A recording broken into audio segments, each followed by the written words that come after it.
You're listening to the Smash Bros. Cast, episode 48. I'm your host, N64 Josh. My co-host and sparring partner, NightCrawlr. What's up, dude? Hey, how's it going?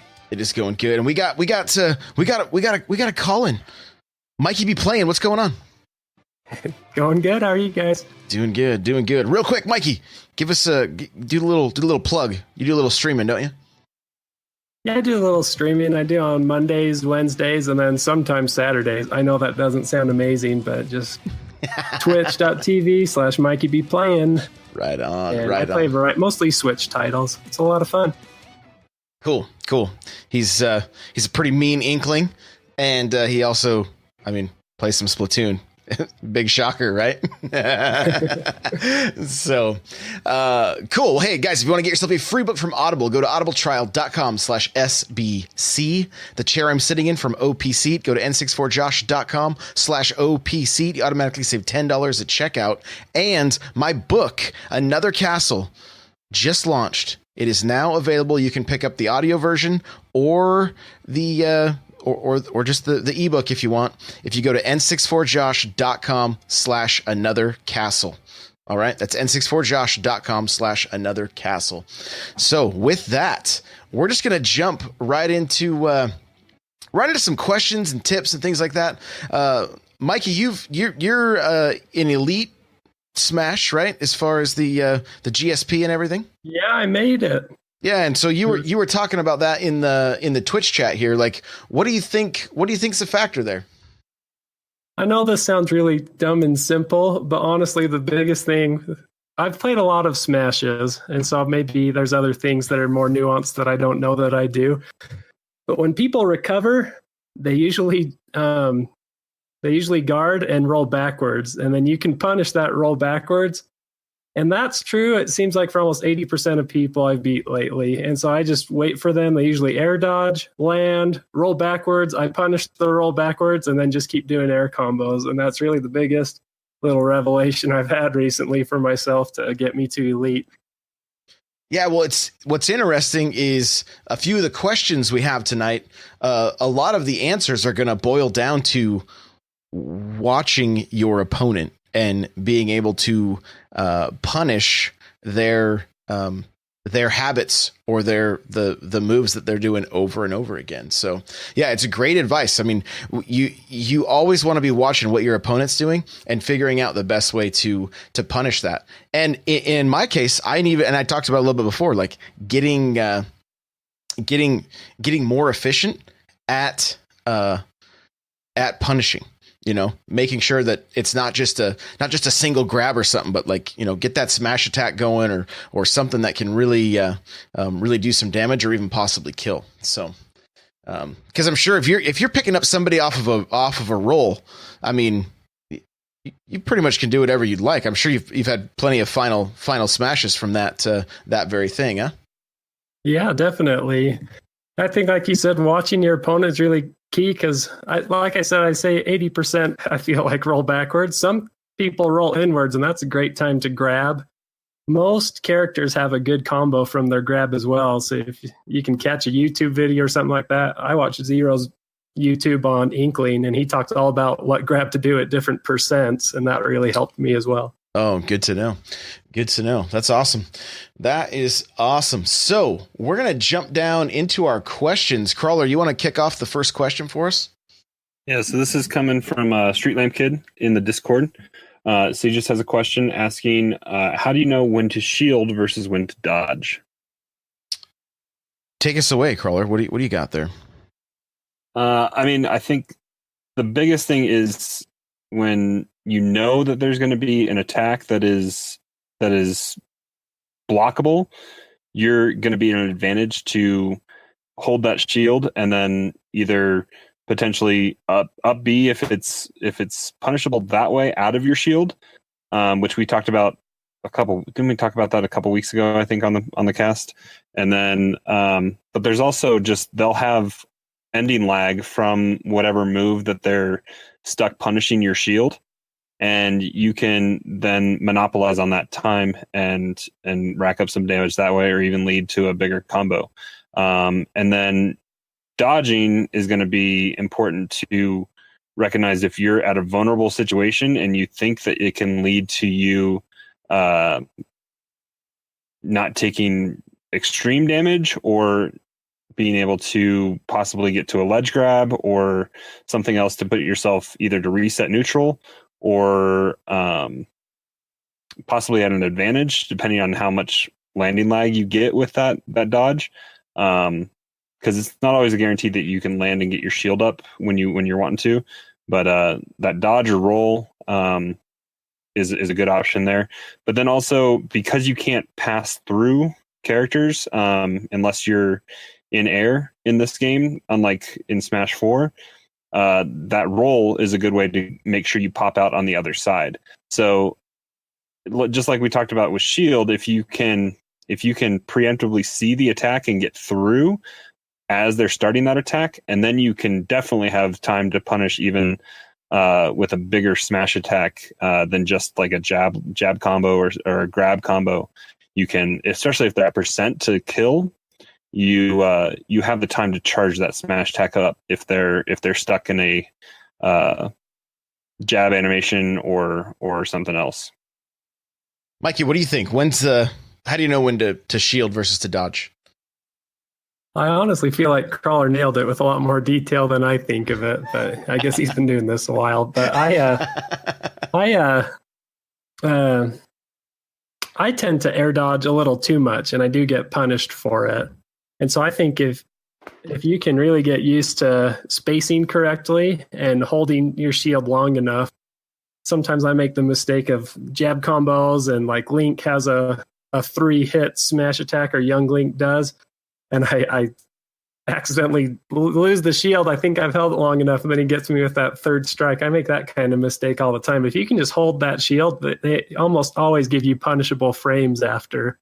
So if you've spaced well enough, I think, and you're taking an attack, just make sure you hold your shield long enough and then attack those punishable frames. But I tend to air dodge a lot when I'm coming back to the stage. A lot of people, I mean, you do awesome spikes, Josh, that a lot of people don't do. A lot of people just charge up an attack on the ledge, and that's so easy to read. And I usually just, air dodge right through them, and then I can punish them while, after they've done their smash attack, they have punishable frames. So those are the times I think make the most sense. I don't know if that makes sense what I said, but yeah, for sure. I'm gonna take it from the perspective of the stuff I do wrong all the time. Okay, so to answer your question, I can tell, I know the right time for my opponent to shield is when they pick up on the fact, and I don't do it as much now, but I used to do it often, is I would dash attack when they were near the edge. It was just something, if they were near edge, I would try to dash attack, hoping that it would kick them up into the air and I could get my spike. Right? That was my thought process there. But what happens is I do it too often. They shield. Now it's a free grab, right? That's literally, I'm not going to be able to do anything except for get punished for that. So the answer to your question is when to shield. Some of the time will be when you're reading your opponent who has done the same move a number of times, and then you can throw that shield, get them to be in the disadvantaged state, and get a grab off, get a smash attack off, whatever the case may be. It's going to allow you to punish. The other thing is, I mean, if there's just a barrage of attacks or whatever, like, yeah, of course you're going to want to throw that shield. Now, I'm assuming when I see shield versus dodge, I'm assuming spot dodge, right? And for me, I don't do a lot of spot dodging, but when I play characters like a real aggressive Little Mac, I feel if you can read what he's doing, you could spot dodge and get a grab off him because he's so fast. So that spot dodge, getting him to miss his punch and then being able to get a grab and hopefully throw him off stage is going to be a good way to get a stock off of Mac, because he's a character I struggle against. So that would be my thing, is like both of those things are going to be situational based on what your opponent's doing. And so it's going to be good to just, really pay attention, watch what they're doing. just like we talked about at the beginning of the show, like if they're rolling, things like that, like what do they do after that roll? Do they roll and then do the same attack? Throw your shield, then you can get that grab if you miss your initial punish. You know, there's still an opportunity there to punish them for being too predictable. And I forget where I heard this. It might have been on a YouTube video or a different podcast. But I heard that you want to, if you are reading your opponent and you can see that they're going to attack, you want to shield. But if you know that they're going to grab, you want to spot dodge, because then they'll whiff, and then you can turn around and grab them right off the bat. So it's kind of that read option, kind of knowing if you can, because if you're shielding, they obviously can grab you, and that's something that you want to try to avoid. And so if you're seeing that they're coming in for lots of grabs and they're at that distance, you can potentially spot dodge as they're doing that, and then you can turn the tables on them and come out. But if you know that they're going to attack, you want to shield so that then they have ending lag on their attack, and then you can punish that. So it's all about finding things that can be punished. And I think one other thing to add to that is if you are in the situation where you have shielded and they have attack shield, all you got to do is press A to get that grab, right? And the reason I bring that up is because there's times I forget that. I go for my grab button instead of just tapping A. Or if you know that spot dodge is coming, as long as you're holding shield, you just tap down. It's not like you have to hit shield and then down to initiate that thing. You know, it's just as simple as pressing down on your stick while you're shielding. That'll be your spot dodge. So if that's not stuff that comes real natural to you, get into the lab and start working that stuff. So next up, we have Soundscape. It says, I'm having a hard time learning to do short hop attacks. Any tips? Mikey, you want to kick us off with that one? You know, I'm not a master at short hop attacks, but I think the best way I found is on the GameCube controller. You know, you have jump on X and Y. Mm-hmm. I mostly just slide straight from X to A, and then I'm holding the direction I want a short hop attack. Blue seeing a down air is really important for her short hop, and so I get running, slide from X to A, and hold down, and it works just about every time. It took me a little bit of practice in the training mode, but once I got it down, I can do just about anything. I still struggle a little bit with neutral air while running with the way I do it, but I just think sliding from X to A in most cases is the safest way to make sure you do a short hop and not a full hop. Gotcha. Crawler, you got anything to add to that? Yeah, so when we were talking about short hops, I was just thumbing through right here before the show, and the Prima guide talks about short hops, and it's making sure that you're releasing the jump button before the takeoff frames are completed. And so that's what triggers it. So, and it also talks that the jump for a full hop and a short hop take the same amount of frames, and they take the same amount. So that's equals the same amount of time. It just changes distance traveled, like vertically, and you can just use it to be more aggressive. I still find the way to be most consistent with it is the shortcut, which is just attack and jump at the same time, which is kind of what Mikey was talking about. So you have X still mapped as a jump button, Mikey, is that correct? Are you using right. Are you using Pro or GameCube, or what are you using? I use a GameCube, so it makes more sense on the GameCube controller. Sorry, I forgot to mention that. X to A doesn't make as much sense on the Pro controller. On the GameCube, it's an easy slide.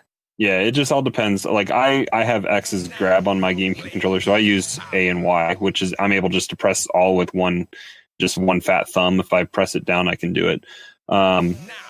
But it all just kind of depends on how you have your controller mapped out, how you want to do it. Josh has jump on trigger now, so he can do trigger and A at the same time. Is that right, Josh? Correct. Yep. And trigger and C stick. Yeah. So it all just kind of depends on how you have it mapped. But the shortcut, if you can work it out in the lab, or even if you just find success as you're playing to try it out, that's a way to do it. But if you want to be super consistent with doing it, just with the jump button, that takes kind of a little bit of finesse and a lot of training to make sure that you're consistent with release. It's just make sure you're just releasing that button right as soon as those takeoff frames end. that you guarantee that short hop. Can I interject just one brief thing? Yeah. I thought it's really important to just find a control set that's comfortable for you. I think I've watched about 5 pros say, this is the best way to set up your Smash controller. Right. And they're all different. Yep. And so I just tried a few of them and found one that worked for me. And so I just recommend you guys that are listening do that as well. If you're having a hard time doing some inputs, look at how like Zero sets up his controller or Armada. I think those are the 2 main ones I saw, and then it recommended me to others after I watched those. But anyway, there's all kinds of ways to do it. There's no, this is the best way, I feel like, at least. It's personal preference, you know. Chat's saying push the jump button like it's hot. Thank you, Beasters. that. So, and really, like, every time I'm playing, I'm practicing short hops, whether I'm in training mode or I'm doing viewer battles or whatever. Like, it's something that for me, I have to be pretty aware of, and it doesn't just come supernatural to me. It's getting better every time I play. So it's one of those things. Like, it was way easier in Smash 4, but I think a lot of things were easier in Smash 4 because the game was so slow, you know? So, like, just again, I mean, it's a cliche, but just practice. Get in the training mode and practice it with a friend, practice every time. Like, just start to nail those short hops. And, you know, eventually it's going to be second nature to you. So just stick with it and you'll get it. So let's see here. Next up is from Dark Mind. It says, I don't have a mic, but I do have a question. I do enjoy playing Doc, as in Dr. Mario, but I had a hard time consistently getting in on swords effectively. As a Mario player, any advice on this? And so, yeah, swords. You know what? A lot of it's gonna boil down to reading what they're doing and looking for your opportunity. Right? They outrange you, so you have to be able to get in close. I would say you want to make sure that you've spent time in the lab with your combos so that when you do get a hold of them, you're applying maximum damage possible. Okay, you want to be able to do as much damage as possible, and take advantage of your projectiles. Like, throw pills until they overdose. Just keep them coming out. Like, spam that thing, and then when they try to get close to you and can't handle it anymore, punish them for that. Bait them. Use your pills as a way to get them to shield so that you can get in for a grab and get a combo started or hit them with that tornado. There's Doc's got some pretty powerful attacks. So, that would be my advice, is just, you're going to want to do some things to really just bait them into to making mistakes and then punish them for it. So that's, Crawler, I know you've often played as a sword character against my Mario. What do you pick up on anything that you see working? The thing that I think that works the most is sword attacks usually have some kind of charge up, versus like Mario and Dr. Mario, I feel like their attacks they come out a lot quicker. And so when a sword user is charging up that attack, if you are leading in, just like Josh was talking about, finding your opportunity, if you can lead with your pill, or like regular Mario with a fireball, it can disrupt that charge and then give you extra frames there that you can start landing your attacks. So that's the I think. And then just in general, if you get them off the stage, spam it, because if you can get them hit while their momentum is coming up and they're thinking that they have that opportunity, it can completely throw off their timing, and then you're able just to gimp them off stage. Because edge guarding in this game, I think, is the key to victory. A lot of times you can, just like in Melee, I feel like you can take a stock with 20% gone if you know how to edge guard correctly. So it's all about just finding your opportunity and using your tool set to take advantage where you can. The other thing I would say too is like put yourself in a position that keeps you just a little out of reach. The more that they whiff the sword attacks, the more they're going to be, the more you're going to be able to punish that, right? So like act like you're coming in for an attack, but stop it. Right. Just maybe you throw a handful of short hop back airs to kind of just poke at shield or whatever. And then just throw a back air or throw a short hop, but don't back air when they pop that shield, get that grab. You know, the other thing too, is like if you're seeing them use a certain move over and over again or whatever, put yourself just out of range. And if they whiff that thing, hit them with a smash attack. I think Dr. Mario's forward smash is pretty similar to regular Mario. And what happens is I feel like you can sometimes hit the sword becomes part of the hitbox at that point, and you're able to actually get a kill further than what you normally would. So, you know, just position yourself as safe as possible. Mikey, you got any tips against swords being Inkling?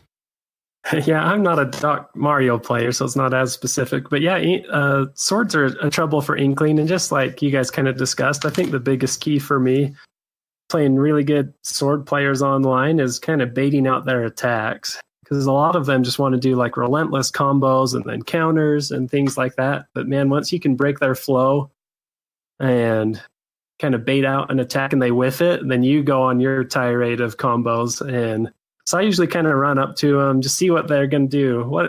Run up, run back. What will they do if I dash at them? What will I do if I jump in the air at them? Just kind of get a feel for how they like to play, and then strategize how to bait out what they want to do into something you can make a combo out of.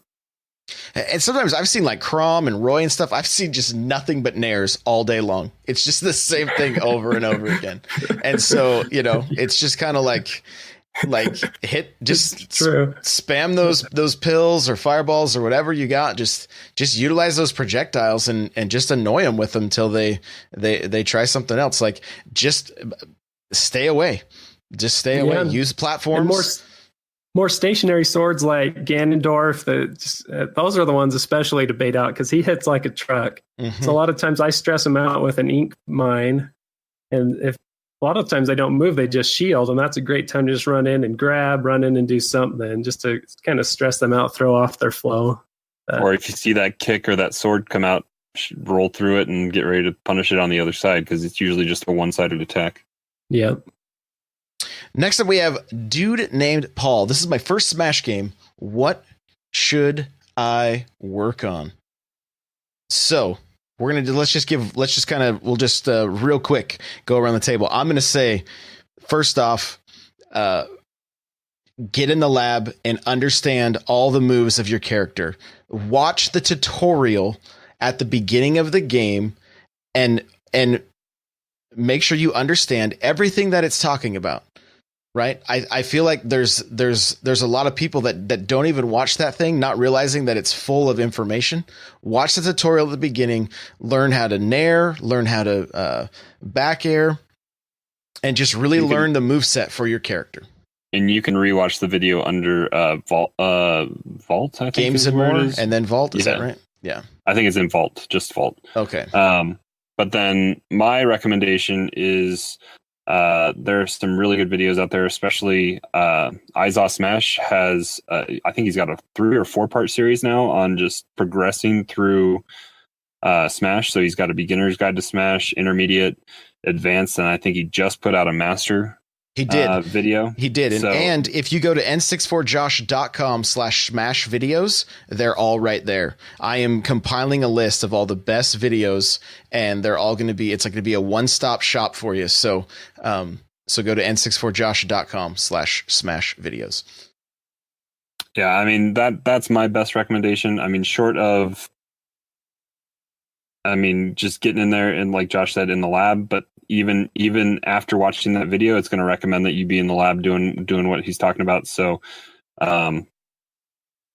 just watching video, watching people play. You don't need to watch high level play, but you need to watch smart, competent play, and then it's also a matter of so like that tutorial video, you need to kind of understand some of the lingo so you can understand the videos and comprehend and process them more, so that you can then turn it into usable information that you then know button inputs and all that kind of lingo comes with. So it's important to know that. But other than that, I think just starting with those videos is a really good tool to just advance your gameplay. Mikey, how about you? The only thing I have to add is when I was a new player, I way overused special attacks and smash attacks. I thought that was just about the cream of the crop, is choose someone with the coolest smash attack and an obnoxious special attack, and just learn how valuable just plain old attack button is. Your neutral airs, your up airs, your forward airs, those are really the cream of the crop that get you into combos and doing other things. So just a simple tip. But specials and smashes are for killing, and the airs and tilts are for racking up damage. Okay, and let's see here. This is we got a couple of Amiibo stuff, but we're just about the half-hour mark, so I think we'll get into these on Friday's episode, and we'll wrap this up right here. So, Mikey, where can people find you again? Well, they can find me on twitch.tv/MikeyBPlayin. I stream, and then that's the same thing for Twitter. Those are kind of my two main spaces. Right on. Crawler, how about you, buddy? You guys can find me hanging out in Josh's Discord. I know you guys have been coming in. I think we had another like 6 or 7 people today even. So keep it coming. Keep coming, say hello. There's plenty of games, and there's LFG channels and game chat channels and audio channels, all sorts of stuff. That's n64josh.com/discord. We'll get you the invite. I'm also on Twitter and Twitch at NightCrawlr724. NightCrawlr is without the E. And come hang out. We did some viewer battles today, and then sent the love over here to Josh's channel. So yeah, come hang out, and we'll get some games in. Right on, guys. You can follow me on Twitch, Twitter, Instagram, Facebook, Snapchat, YouTube. All the above is N64Josh. You can check that out. I want to mention again my book, Another Castle. It's all about just enjoying the journey of life, how I've dealt with depression, and kind of just how Super Mario Bros. Illustrates just life. And so it was just an absolute pleasure to write. I had a blast with it. And if you want to check it out, there's an audio version or the ebook. You can go to n64josh.com/anothercastle. Remember to rate and review on iTunes. We greatly appreciate that. Like Crawler said, come hang out in the Discord. We got lots of good people. I'm streaming on Twitch like at least 5 days a week. And so you want to come do some viewer battles, that's going to happen at 3 p.m. Pacific Standard Time pretty much every day. So, and of course, we record our main show Fridays at 2 p.m. Pacific Standard Time if you want to come join us for that. So thanks so much for listening, and we'll see you in the next one. Bye now. Thanks, Josh. Thanks for letting me call in. Right on, brother.